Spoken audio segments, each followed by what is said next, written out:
Bonjour, ici Philippe Bouvard. Eh bien, je vous invite à suivre ma chaîne. Oui, vous savez, YouTube, Philippe Bouvard officiel. À bientôt. Femme seulement, mais quelle femme. Enfin, elle a fait ses preuves, même si elle est à l'âge où on ne range pas que sa voiture. Brigitte Lahaie.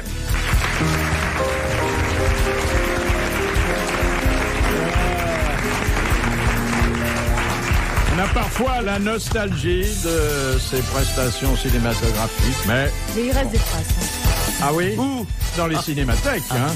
Ce sont des morceaux de cinémathèque. C'est plutôt des vidéothèques d'ailleurs. Oui, des morceaux de cinémathèque, des gros morceaux d'ailleurs souvent. Alors autour d'elle... Pourquoi vous les avez vus ces films? Ah bah oui, vus et revus, bien sûr. Oui. Bien sûr. Et vous avez ressenti des choses? Oui, oui. Attendez, rappelez-moi les titres. Qu'est-ce qu'il y a eu? Bah, je sais pas, il y a eu Je suis une belle salope. Ah oui, oui. Oui, ça c'est une somme, hein. C'était un film résumé, mais il y a eu d'autres. Tout ça est de la fiction, bien sûr. Hein. Ah, hélas. Enfin, il faut se méfier des titres de films érotiques parce que ils sont souvent plus drôles que les films eux-mêmes. Hein. Oui. Vous avez tourné, vous, dans Je me les suis prises dans le tiroir? Oui, oui. Je faisais la commode. Et autour de Brigitte Lahaie, tout ce que j'ai trouvé comme séducteur. Merci. Enfin, un sportif. Enfin, on dit que quelqu'un est sportif aujourd'hui quand il s'assoit sur les gradins des stades et qu'il parle de sport. Mais enfin, il fait un petit peu plus, celui-là. Il paye bien de sa personne. Thierry Roland. Ah oui.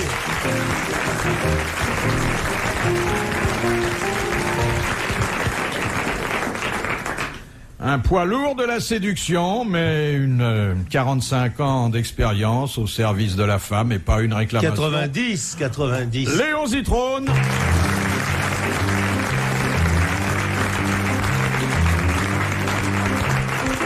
Oui, je me suis peut-être trompé dans mon calcul mental. Qu'est-ce que vous avez... Mental, chez vous, ça m'étonne. Enfin, cher Léon, il y a combien de temps que vous avez perdu votre pucelage? Ouh là là! Message radiophonique? Non. Le vrai? Le vrai. Oh diable. Oh là là là là. Plus d'un demi-siècle. Moi, je dirais 60 ans même. Pouvez-vous nous dire à quel âge et comment et dans quelles circonstances vous avez perdu votre virginité? Oh, je peux vous le dire, je me promenais. Que les enfants changent de chaîne.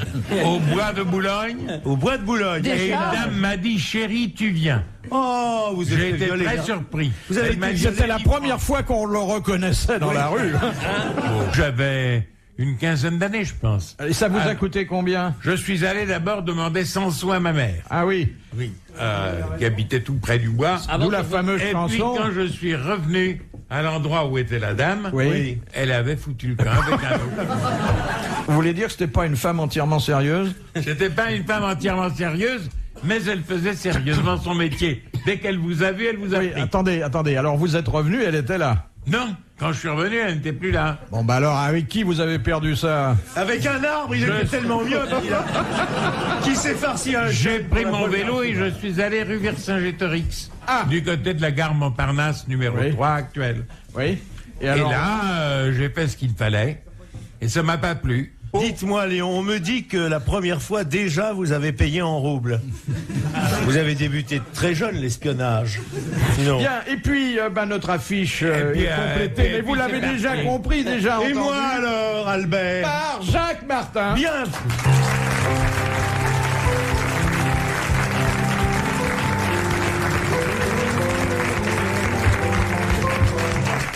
Accompagné, avec quelques retards, mais beaucoup de bonne volonté, par Jacques Le Sard. Voilà.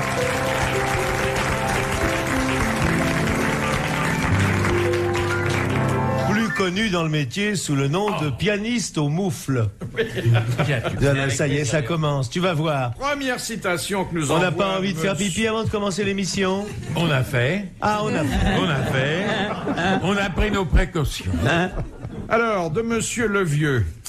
Qui a dit « Quel admirable animal que le cochon, il ne lui manque que de savoir faire son boudin lui-même. » Jules Renard. C'est Jules Renard. Oui. Bonne réponse de Jacques Martin. Je m'attendais à ce que Brigitte Lahaie donne la bonne réponse, parce qu'elle en a connu beaucoup, des cochons. Des boudins aussi, d'ailleurs. Non. Brigitte, vous êtes sévère. De Madame Radlatouf, qui a Non, dit... c'est pas un nom, ça. Qui a dit la seule vraie différence entre un homme et une femme, c'est quand il s'agit de son âge, l'homme le sait, alors que la femme le calcule. Sacha Guitry. Non. Un homme qui aimait les femmes? Alors, un homme qui préférait certains batraciens aux femmes. Oh, Jean Rostand. Jean Rostand. Bonne réponse de Jacques Martin, et merci à Thierry Roland.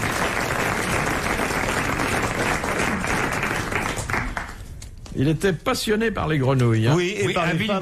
Oui. Vous avez remarqué que les grenouilles et les femmes ont la même position en amour? Non. Vous n'avez jamais eu l'impression de faire l'amour avec une grenouille, parfois? Non, je dis ça, Brigitte, je sais pas ce que vous en pensez. Vous êtes jamais fait traiter de crapaud, ou non? C'est ce que j'allais lui dire, d'ailleurs, mais bon... Cela dit, les grenouilles, on dit aussi qu'on les voit quand il va faire beau. Hein. Quand une grenouille s'agite, c'est qu'il va faire beau. Je me suis rarement baladé déculotté avec un baromètre. Ces histoires d'animaux, ça me fait penser à une petite histoire qu'on m'a racontée récemment, qui est assez mignonne. Et en plus, Jacques Martin joue un rôle dans cette histoire. Ça y est, c'est encore un truc qui va tomber me suivre. Non, mais c'est Jacques Martin, justement, un jour, qui décide d'aller faire un tour dans une maison close. Oh, bah c'est pas possible. Si. Et alors donc il y va, et il arrive, évidemment, la patronne le reconnaît. Et il dit, voilà, je suis Jacques Martin, j'ai tout connu, je voudrais quelque chose de tout à fait exceptionnel. Et la dame lui dit, pas de problème, chambre 14. Alors il monte au 14, très belle chambre, il rentre, et qu'est-ce qu'il voit sur le lit? Un petit canard. Il ferme la porte, il se dit quand même, moi Jacques Martin, quand même, petit canard. Bon, puis après tout, il dit, on va bien voir. Tu fais gaffe, il y a mon fils aîné dans la salle. Oui, mais c'est justement, j'ai demandé... Il va croire que je me tape un canard. N'écoute pas, mon chéri. Et donc, ça se passe très très bien. Jacques Martin prend le canard, oui, et lui donne beaucoup de plaisir. Il y a des plumes partout, Jacques est très content, enfin bref. Et il fout le camp. Et il revient quelques jours après, et il dit à la dame, il dit, écoutez, c'était extraordinaire avec le canard, je m'attendais pas à un truc fort. Et je voudrais quelque chose de mieux encore. Ah, elle lui dit, il n'y a pas de problème, chambre 18. Monte au 18, et là, il voit une douzaine de types qui sont accroupis, et dans le plancher, il y a un grand trou, et ils regardent tous en dessous.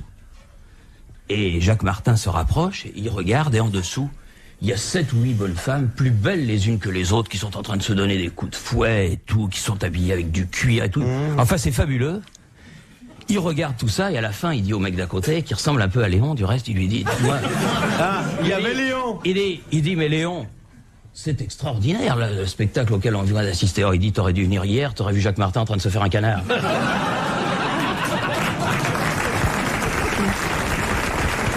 Bouvard sur RTL, 4h, 4h30, les grosses têtes dans la nuit des temps.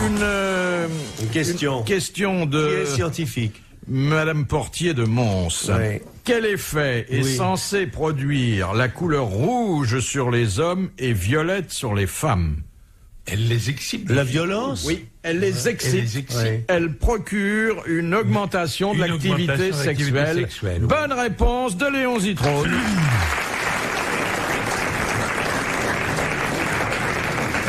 Et quand tous les indicateurs sont au rouge. Et le fait que vous ayez à la boutonnière à la fois du rouge et du violet est puissamment érotique, Léon. Ah ben écoutez, je suis bien content. Ça me servira enfin à quelque chose. Vous entendez, Guylaine? Qu'est-ce que t'as à parler à Guylaine? Vous avez connu Guylaine est une amie. Vous avez connu la volupté avec monsieur? Pas tout à fait, mais on a failli. Comment vous avez fait pour le grimper? Vous êtes accroché à ses défenses? Question de Madame Le Prieur. Âgé de 26 ans, Mozart composa l'enlèvement au sérail que lui avait commandé l'empereur Joseph II. Oui, monsieur. Et il donna à son héroïne le prénom de sa fiancée.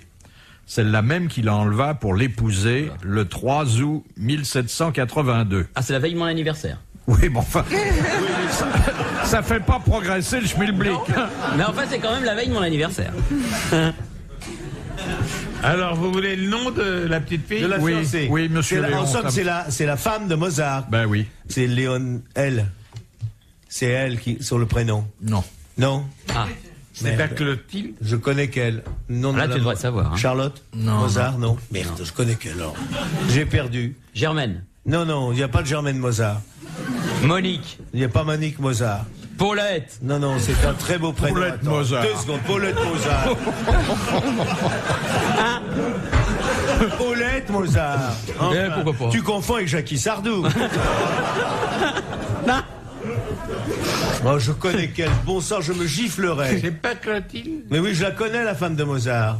Donne-moi la première lettre, mon garçon. Écoutez, je vais vous donner une indication Oui. qui va bien au-delà de la première lettre. Je vais vous dire que son prénom est une qualité qui vous a souvent manqué dans votre vie affective. Modestie? Modeste? Mais non, Fidèle? attendez. Non, mais pas ça. presque.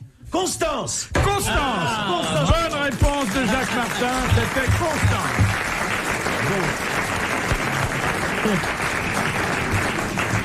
Et comment on peut être bête à ce point-là? Mais non, Mais je mais savais non. ça, vous me croyez? Je le sais, c'est Ah ma oui. vie, ça. Oui. Elle était espionne chez les Russes aussi. Vous vous souvenez de l'enlèvement au sérail? Oui. C'est d'abord le vieux papa qui chante le continuo. Qui protège. Non. Oh, Ils sont pas un numéro de... la voilà qui fait sa délicate. Mais si tu le sais pas en allemand, Chanter en russe. Léon. C'est quoi? Attendez voir. C'est l'enlèvement au Oui, oui, bien sûr. Accord. Oui, Achmund Kruski. Imbrachelas. Ach Martino. Umbratelta. Geberzeverachemerdurigan. Tu vois, il peut pas s'empêcher, il vend du beurre. Ultra pecentue questionnaire. Donizetta la Madonna. Ah, pardon, je chante en italien. Tu savais pas, hein? Ben il y a ça à l'intérieur de Lyon aussi. Oui. Depuis qu'il a avalé tous ses 33 tours parce qu'il ne veut pas les revendre. C'est vrai. Il y a tout Mozart. C'est vrai. C'est dommage que l'eau de Javel lui ait un peu gâté son cristal. C'est pas l'eau de Ça Javel. commence à passer. Le froid m'avait du bien. Oui. Ah oui. À chaque Ouais, fois ça que vous congèle. chantez, un grand froid s'installe dans la salle. Oui, c'est vrai. Mais c'est vrai, mais ils ont raison. Ah, Bourardo. Je ne sais pas. Je sais pas comment ça va ensuite. Oh, monsieur, vous dites n'importe quoi, comme N'importe d'habitude. quoi, comme d'habitude. Faites comme au journal, allez-y. Allez. Umbretta questa tionta tra i cantena. Borrina, Calobalina, la Cardaona. Undrei questa mia bella. Oh, Milena. La Brigitte et la Philippe. C'est la première. C'est la première fois que vous entendez chanter un éléphant. Vous avez fait des progrès. Léon, Oui. on sera jamais pauvres tous les deux. Un tapis, un trottoir, on se démerdera. Très bien, je viens avec vous et l'on m'en dit. Oui, amène tes harnais, hein. Oui. Qu'est-ce que Tapi vient foutre là-dedans? Non, tapis. Alors, est-ce que tu sais que pendant des années, ça il le signale jamais. Pendant des années, c'était la place que tu occupes, c'était celle de Bernard c'est- Tapie. Non, il est venu quelquefois, il est Ah, pas dis, venu il est pendant venu, des ah, bah, années. n'ayez pas peur.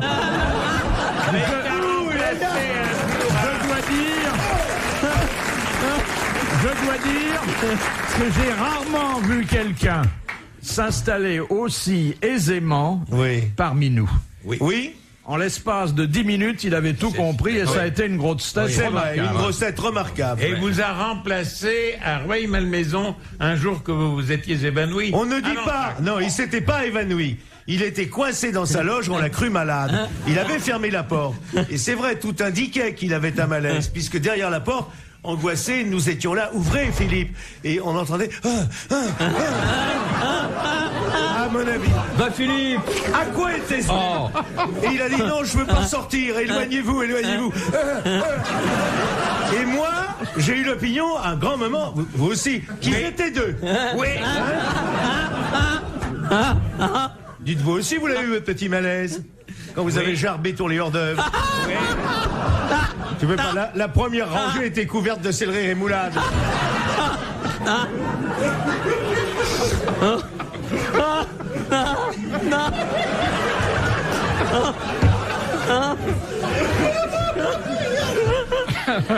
C'est vrai qu'après, à Cambrai, il avait un surnom. Le lendemain, on l'appelait la gerbe. Oui. C'est le bon temps. Ah oui, c'est le bon temps. Bon, on va passer à la suivante. Hein. C'est ce que disait Léon quand les jeunes filles venaient faire signer leur programme. La suivante, disait-il, car c'était un goulu à l'époque. Oui. On s'est bien amusé, c'est vrai. On s'est bien amusé, j'espère. Quand il n'y avait pas de voiture, Léon nous ramenait sur son dos. Non, je rentrais en général dans la voiture de Sim. Ça devait être un Laurel et Hardy à l'avant, ça devait être quelque chose. Sim au volant. Un peu plus mince que l'accélérateur. Non, c'était Madame Sim qui conduisait. Madame Boum Boum. Madame Boum Boum. Madame Sim Boum. Les grosses têtes dans la nuit des temps sur RTL de 4h à 4h30.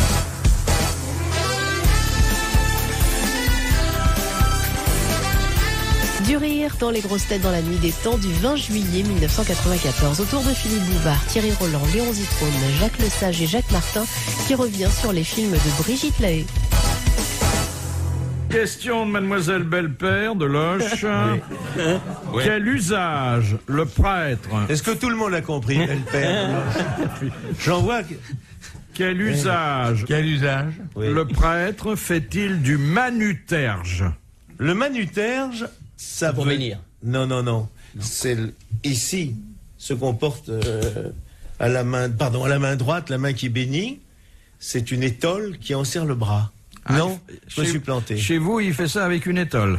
Non, mais il y a l'étole, je sais que c'est là. Là, pardon, excusez-moi, ça s'appelle le manipule. Et le manuterge, c'est peut-être les burettes. Non. Non, je... Oh, ça va. Oh. C'est drôle, les Russes, hein. Ils pensent tout de suite au cul. Hein. Alors qu'on pose une question sur le culte. Écoutez, je vais vous dire quelque chose qui va vous étonner. Oui. Et qui va d'ailleurs étonner tout le monde. Oui. Vous êtes bête. Léon, je t'aime si fort que j'irai jusqu'à t'embrasser les fesses. Chiche. Hein? Oui, il faudrait le talquer alors. Alors, manuterge. Manu, c'est la main. Manu, c'est la main. C'est la main. Terge, ça vient de terge. Alors, c'est le torchon avec lequel le prêtre s'essuie les doigts après le lavabo. Exactement. Que présente l'enfant de Il cœur. s'essuie les mains durant la messe. C'est un linge spécial. Bonne réponse du Père Martin. Reviens, mon père. Et c'est pas un moment de la messe. C'est pendant le lavabo. C'est après l'évangile, lorsque le prêtre découvre le calice et avant de toucher le vase sacré, il se lave les mains. Et puis après, quand il a lavé les mains, il peut enfin toucher le vase sacré, il met un peu de vin, un peu d'eau, voilà. Et l'hostie, tout. Et puis après, c'est la suite. Regarde l'espion russe. Regarde l'espion russe. Ça l'intéresse pas, ça. Mais si, je vais vous dire quelque chose. Il vous dit merde. Il y a une huitaine de jours, je suis allé à une messe de Requiem. Oui. Et je n'ai rien compris de ce que vous avez raconté. Eh bien, mes enfants, je vais vous dire, ça se passe comme ça. Vous avez été enfant de cœur, vous? Non, j'ai très peu été dans les églises. Philippe n'a pas été. Il n'est pas de la bonne religion, il est protestant. Et vous, Brigitte, vous allez à la messe souvent? Non, mais je vais beaucoup dans les églises, moi. Pourquoi? Folle de la messe? Non, j'aime bien aller dans les églises seule parce que c'est un endroit, je trouve, où on se recueille, on se ressource. Oui, puis alors, comme j'y vais l'après-midi, j'adore secourir les jeunes filles priant la Sainte Vierge. Il n'y a pas beaucoup de jeunes filles dans les églises. Gardez la position, mon enfant, regardez la statue, je m'occupe du reste. Vous êtes un peu mystique sur les bords? Pas sur les bords, complètement. Ah bon? Non, mais c'est intéressant, le bord. Mais enfin, vous n'avez pas besoin du culte. Je veux dire que... Regarde-le. Non, mais faites pas dire ce que je dis pas. Je veux dire que votre méditation n'a pas besoin du rituel. Voilà. Non, mais de toute façon, je crois que quand on a été très loin dans les plaisirs de la chair,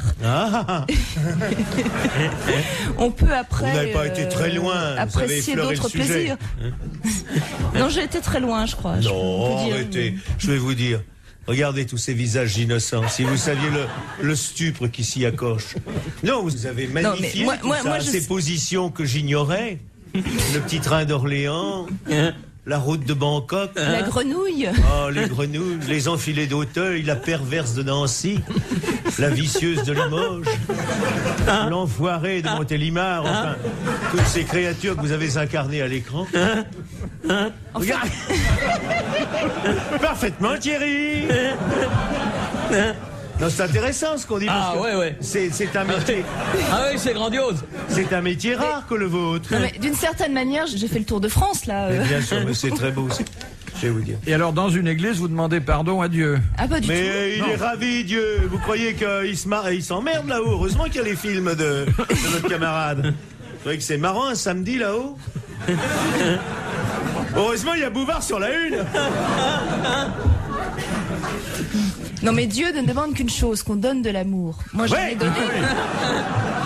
Mais et pour ça, vous avez donné. Bah oui. Et ben, vous irez droit au paradis. Ben voilà. Question de Madame Lepelay, de Saint-Jean-le-Thomas. Qu'est-ce qu'une chatte-mythe? Une chatte-mythe, c'était un machin en fourrure dans lequel on mettait les mains. C'est quelque chose de petit.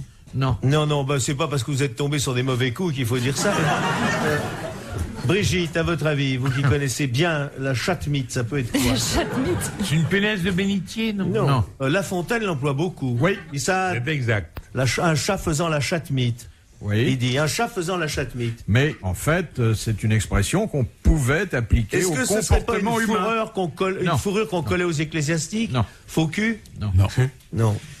Ah, sûrement attendez, pas. Vous avez dit quelque chose. Faux cul. C'était quelqu'un qui était faux cul. Exactement. C'est ça, une chatte-mythe, c'était un bonhomme... C'est quelqu'un qui affecte un faux air de douceur. C'est ça. Qui trompe son monde. Oui.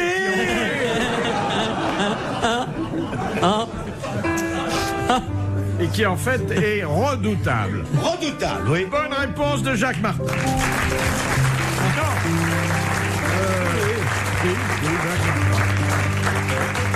Oui.